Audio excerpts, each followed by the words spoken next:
today we're going to be talking about power supply cables, and not where you plug them in specifically, but what they actually power and what they do. So we're going to start with the biggest one, and probably the most obvious one you see is your 24-pin power cable. Now this also might be a variant of a 20+4 or just a 20 pin. Older motherboard power cables use 20 pins, but more modern ones use 24, so sometimes you'll see them split like that. But this is going to be your main power for your motherboard. So this will help power anything from your PCIe lanes to your fan headers to any other slot you have on your motherboard that requires power comes from this giant 24 pin, or in older cases 20 pin cable. Alright, next up we have the 4 or possibly 8 pin CPU cable. So this typically plugs into the top left hand of your board and is dedicated to powering your CPU alone. So some older motherboards actually won't even require this cable, but more modern ones and more powerful CPUs, especially those that require overclocking or have overclocking capabilities, are going to need some extra juice that doesn't come straight from the 24 pin. So this one is dedicated to powering your CPU for more higher requirements.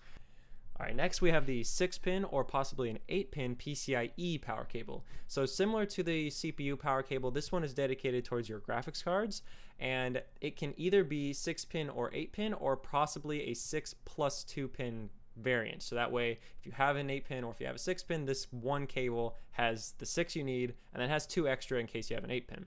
Now the difference between these is your PCIe lanes themselves can offer 75 watts of power, but if your graphics card requires more power than that, it's going to need its own dedicated cable. So if it requires a 6-pin cable, that will add another 75 watts. If it adds an 8-pin cable, that will add another 150 watts per cable. So whatever graphics card you have, depending on its power requirements, it might require one or multiple of these cables for additional power beyond the 75 watts it can draw from its PCIe connection. Alright, next we have Molex, and this is going to be one of the oldest connectors you probably see in your computer. Modern day stuff doesn't use it as often. Mainly you're going to see it connecting fans in your computer. It can only power up to 12 volts.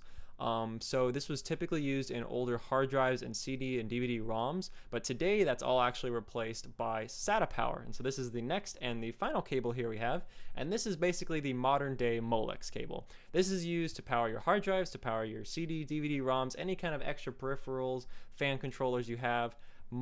This SATA connector replaced all of Molex basically, except for probably the fans, which I'm sure there's adapters online you can find, or you can put SATA into a 3-pin or 4-pin fan connection, but typically anything that was Molex is SATA today.